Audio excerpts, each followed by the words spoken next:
My daughter is nearly an adult and is applying for colleges. We have a college fund set up for her that we've been adding to since she was an infant. It's a sizable chunk of money, and many donations from family have gone into it, and her own savings occasionally. We've always made it clear that the money is there for college only. She never had to put her savings in there. She has a separate savings account, but did so anyway. Her girlfriend lives in Australia, and they're both huge Supernatural fans. They've both wanted to go to the convention for years, at least 5 that I can remember. 2 of the main guys will be at a convention in Australia. She begged me to let her go. I said no, but the con is set for her after the 18th. I can't stop her if she pays for it. I assumed she'd use her savings. I checked the college account to add some in and noticed a chunk of money missing.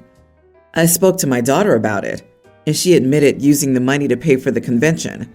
She bought herself plane tickets, her girlfriend's plane tickets, other end of the country, and both of their con tickets, as well as booking a hotel. The con is for 3 or 4 days, but she plans to stay for a couple of weeks and make a vacation out of it. All in all, she's taken about $10K. I lost it, honestly.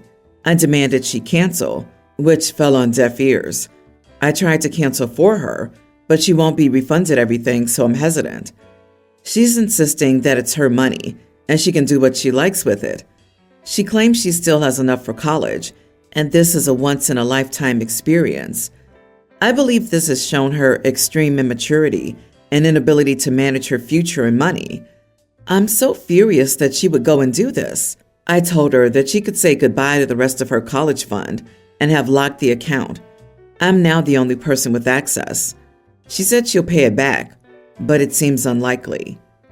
My wife thinks I'm being harsh and that she's right. She put at least $5K into that account herself, so she really only took $5K, which my mother-in-law has said since she'll pay back. I think this teaches her she can pay her way out of messes. I was certain of my decision, but everyone was acting like I was the idiot. She's a teenage girl, and her entire life shouldn't revolve around college. I'm still uncertain, so here I am. Am I the idiot? I say not the idiot if you make her pay back the $5K.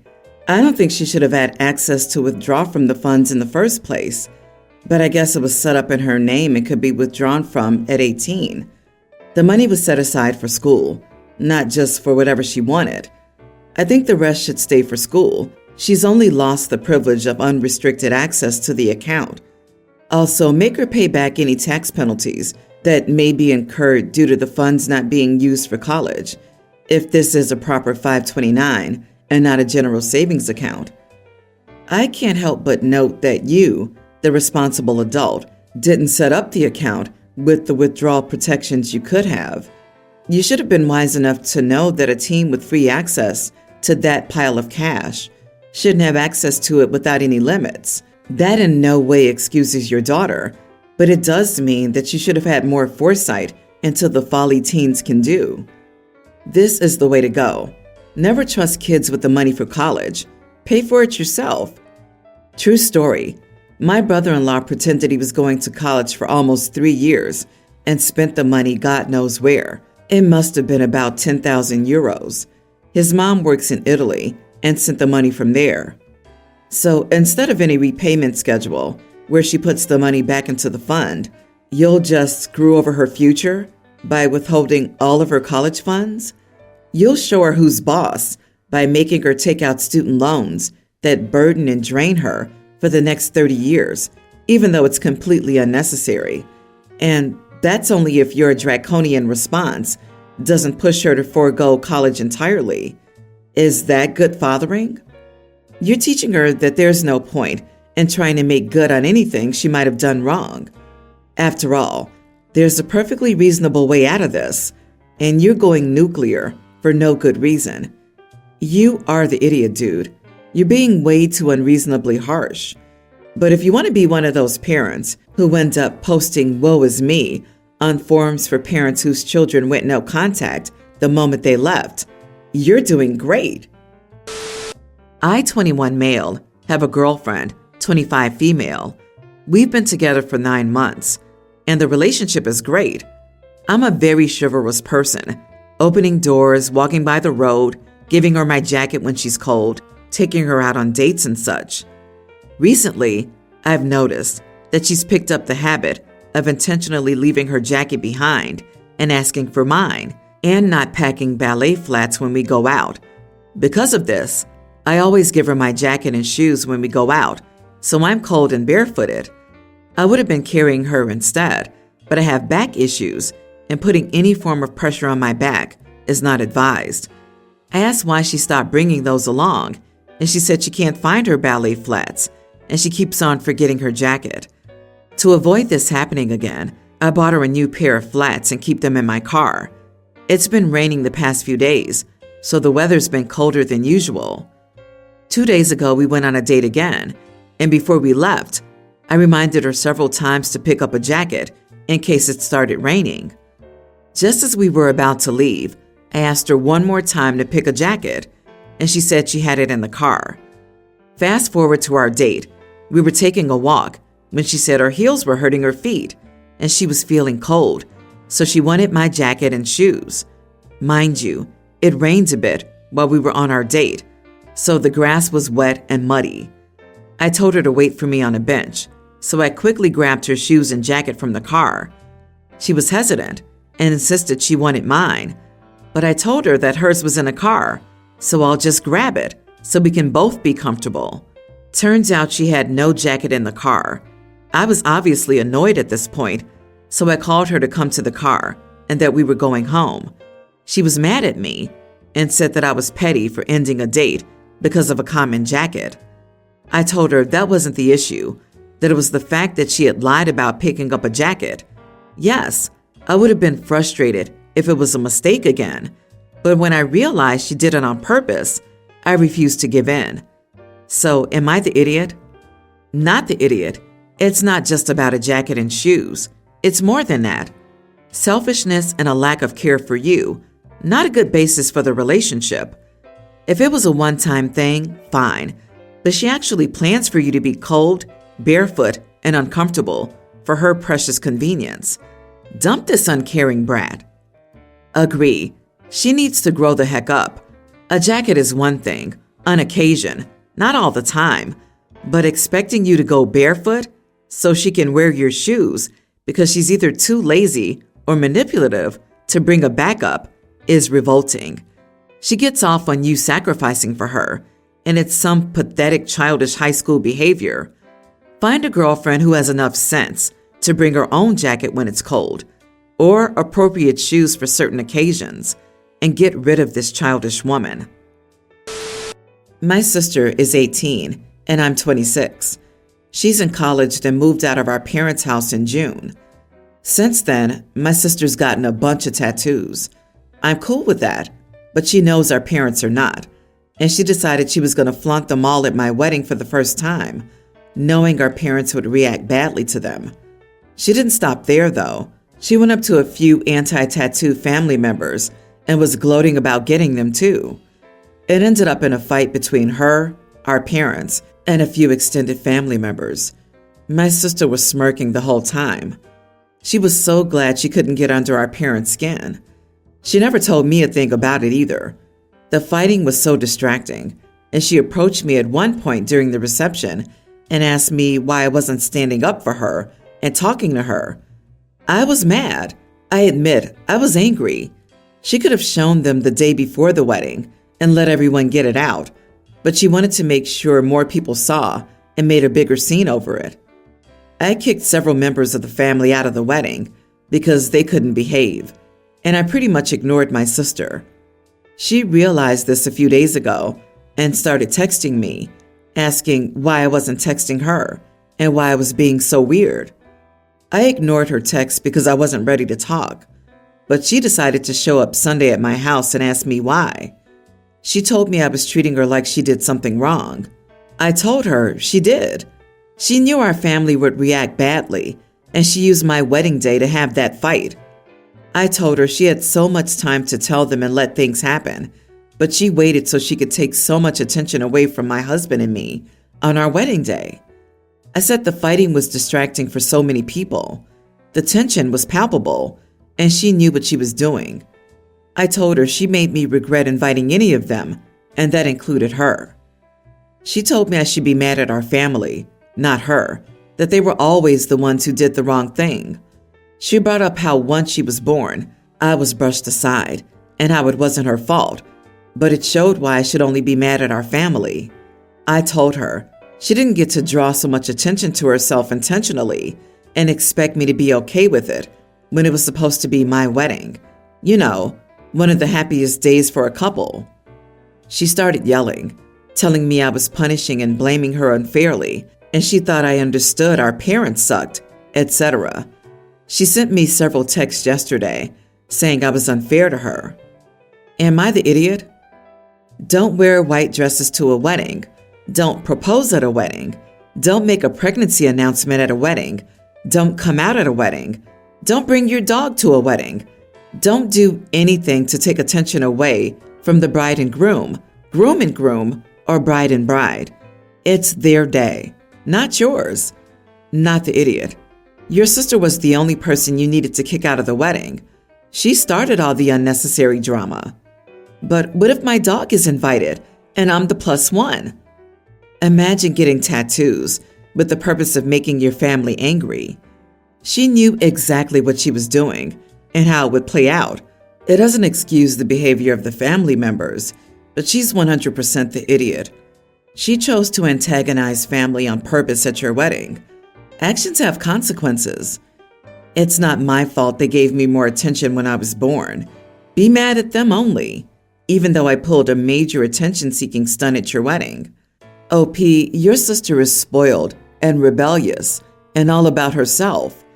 You should have given her an analogy that she could understand, something that would have affected the attention on her for her to understand. She's so focused on her issues, she won't see why you're upset. My friend of about 17 years, Delilah, 37, female, had a very problematic childhood. She barely went to school because her only parent was addicted to substances, among many other problems. I don't know how she slipped through the system for so long, but she was pretty much a lost cause by high school because of how little discipline she had. At 23, her dad died, and due to the manner of death, Delilah won a large sum of money. Once she got that money, Delilah chose to go to a community college. She learned to love learning and had so many interests she never knew about that she went to several schools in most of her 20s and came out with several degrees. So my view, I've held my tongue on her wasting so much money on school. If it were my money, I'd want to save it or explore, then get a degree, not go head first. She has 6 degrees, and to me, it's just silly. The real kicker is my husband is an engineer and makes more than she does, despite all her side jobs and projects. We were visiting her, and she mentioned how she wanted to study history and take a class or two online for fun. I laughed and asked if any of her inheritance was still even left. She said that shouldn't be my concern. I admitted it was ridiculous. She could have just bought a nice house with that money instead of blowing it on degrees that she doesn't even use. She told me all her degrees served a purpose. She loves what she does now and loves learning because she was deprived of it as a child. She told me she wouldn't defend herself to someone who didn't grow up in a similar situation. My husband told her to calm down. Everything's now awkward, and I'm unsure if I need to apologize. Am I the idiot? Oh my goodness, you are the idiot. You sound incredibly jealous. I wonder if all this hate and jealousy stems from the fact you didn't get to attend school after high school. You said your husband makes more money than her and not you. So my question is, are you making more money than her? It doesn't matter if she spends her money on drugs or spending it on nothing but shoes and electronics, because guess what? It's her money, and she can do as she pleases with it. What kind of person thinks it's their place to say something like that? You sound miserable and judgmental. OP absolutely needs to apologize. Is she unemployed and homeless?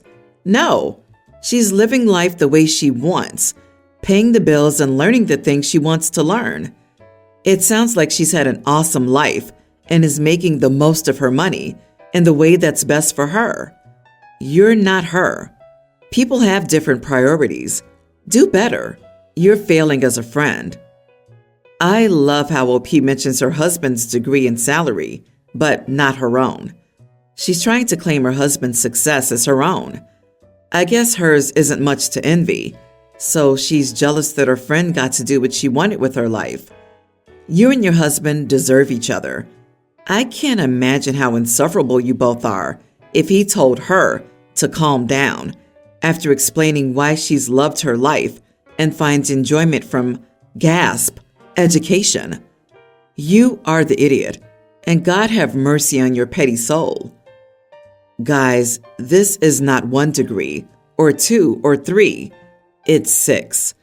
We can all agree that, money or not, getting 6 degrees is pretty ridiculous, especially when there are so many resources out there for learning without an official course. I have a cousin like that. She has 4 degrees, and my parents and I certainly roll our eyes about it occasionally. I would not have blown that much money getting 6 degrees, but that doesn't matter because she's not you or me. You shouldn't have said anything. I, 30 male, live in a major city with my long-term girlfriend, 27. My girlfriend and I live together in a major city to share the cost. I only mention this to provide some information about how much rent cost. While we were both working, I paid 60% of the rent and she paid 40%, with the agreement that I would pay for all dates because I make 30% more than she does. My girlfriend has felt depressed about her career choice, so I suggested that she quit her job and take some classes to gain certifications in a career she would like more. I agreed to pay rent, utilities, pay for her classes, and give her some spending money, $300 a month. I'm lucky in that I work at a good job, so I can eat breakfast, lunch, and dinner for free at work. I've also worked on additional projects so that I can work more hours to support both of us on my salary alone. For the last 6 months, I've clocked in 60+ hours a week. When we were both working, we split chores 50-50. However, I find myself burning out during the week and unable to clean, and on the weekends, she wants to spend Saturday on dates, with us cleaning on Sunday together. We got into a bit of a row because I said that I was dying and I needed a day, Sunday, where I could just be alone or do something with my friends. She said she appreciates my help with her career change, but since we both live in the apartment, we should both clean. I don't think it's fair since she's home much more than I am, and I make almost zero mess because I spend 60+ hours a week at work. She said just living in the house creates a mess, and I should help clean it. Am I the idiot for asking my girlfriend to just clean 100% of the apartment? How much time is she spending on schoolwork? I'm going to guess it's dramatically less than 60 hours a week. It's not about the financial contribution, but the time difference in what you're doing. Not doing anything around the house isn't fair, as in you should pick up after yourself rather than leaving a mess for her to clean up. But definitely, the bulk should fall to her. And having a day to yourself is also totally reasonable. You are not the idiot. Everyone's the idiot here. Do you buy every meal at work? I would imagine you're at least making dirty dishes. Plus, the bathroom needs to be cleaned. Rooms need to be dusted and vacuumed. I agree she should do the vast majority of the cleaning, but you're absolutely making more of a mess than using towels. It's an apartment with 2 grown adults. No pets, no kids. How much is there to clean? A vacuum, quick, tidy bathroom, and kitchen wipe down should take at most an hour a week. I've been married for over 20 years, and I've done stretches of 100% of the chores. I've done stretches of 50%, etc. You support your partner in what they need at the moment. This shouldn't be triggering or about fairness. It's about how you can best support your partner. And sometimes that involves picking up the chores, slack, when asked. I bet you money that if OP was a female working 60 hours to support their boyfriend and asking him to clean as they pay for everything, The comments would be filled to the brim with asking to leave the dropkick. The amount of gender bias is insane.